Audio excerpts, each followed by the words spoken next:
பஞ்ச அருணாச்சலம் சாருக்கும் ரஜினி சாருக்கும் இருக்கிற நட்பை பற்றி சொல்லுங்கன்னு முக்கோடல்லேருந்து பாண்டியன் கேட்டிருக்காரு. பிரேமலயா வெங்கட்ராமனுடைய அலுவலகத்துக்கு ஒரு நாள் சென்றிருந்த போது தான் ரஜினிகாந்துடைய புகைப்படத்தை முதலாக பார்த்தார் பஞ்ச அருணாச்சலம்.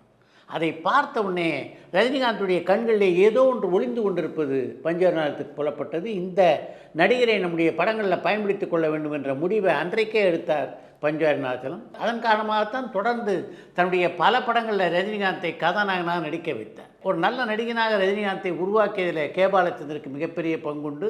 அந்த நடிகனை ஒரு நட்சத்திரமாக்கிய பெருமை பஞ்ச அருணாச்சலத்துக்கே சொந்தமானது. கமல் சாரும் ரஜினி சாரும் இணைந்து ஒரு படத்தில் நடிக்கலாமேன்னு வேளச்சேரியிலேருந்து சத்யமூர்த்தி கேட்டிருக்காரு. இனி சேர்ந்து நடிக்க வேண்டாம் என்ற முடிவை கமல்ஹாசனும் ரஜினிகாந்தும் சேர்ந்தெடுத்த போது இன்னொரு முடிவும் அவர் எடுத்தார்கள்.